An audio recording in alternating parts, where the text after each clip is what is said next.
There clearly are protective factors, and that's where genetics comes in. So we do these studies and we measure 3 million, 4 million single nucleotide polymorphisms, or do whole genome sequencing now. And clearly there are people who do things incorrectly. They smoke, they're overweight, they eat improperly, and they live to be 95. And so some of those things have been identified on a genome-wide level that can mark or identify those people. But more importantly, what happens is the things we do in our life impact gene expression. So different dietary factors, some of the fatty acids, different medications we take can impact the expression or production of whatever that gene is. A really good example is Lp(a). And so that's a non-traditional risk factor which finally has seen light here at American Heart, but it's been around for 50 years. Angela Scanu did tremendous work, and Sam Tsimikas down at UC San Diego has an antisense oligonucleotide that blocks at high levels about 90% of Lp(a) production. So that's not a drug you'd use in everybody, but there might be 20% of the population in which that's life-saving. So there's a whole new field now that young people should be getting excited about, which has to do with gene expression. What are the things, without changing your genes, where you can down-regulate the bad genes and up-regulate the good genes, and that's going to be the excitement for the future. So there's a number of things in your question. So the first part, should people have a personalized risk assessment? The answer is absolutely yes, because we're all different. And some of the risk factors are clearly important, like cigarette smoking is a no-brainer. But all the other things, should the LDL cholesterol in you as an individual be 130, is that okay, or 100 or 70? What's your HDL cholesterol? What's your Lp(a)? What are all the subfractions? Do you have hyperhomocystinemia? So there's a whole bunch of issues. One of the most important is the family history. So Brenda and I ran a family heart disease clinic for many years, where we would see people who had a coronary event.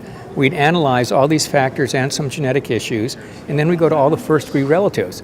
And we could sit down and say, good for you, you don't have what gave your dad heart disease, but your brother over there looks just like your dad, and here's what you need to do. Your brother's 24 years old or so.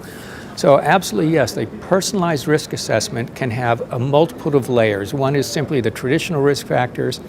Second is you add some blood tests, Lp(a), homocysteine, some other things.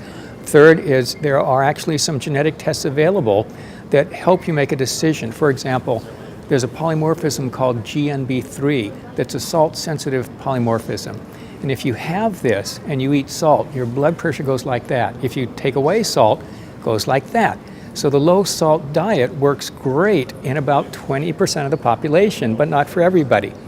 So that's an example. And the last part of your question had to do with the 23andMe issue. And I was chief medical officer of Celera a few years ago, which is the company that decoded the human genome. So we did a whole bunch of genetic cardiovascular work, which is highly productive, but people sometimes don't understand what it means and what it doesn't mean. So one of the issues with 23andMe is they'll look at a whole bunch of SNPs that have been associated with different disease states, and they'll give you a probability. Your probability of developing prostate cancer is 1.5 times higher than the average person.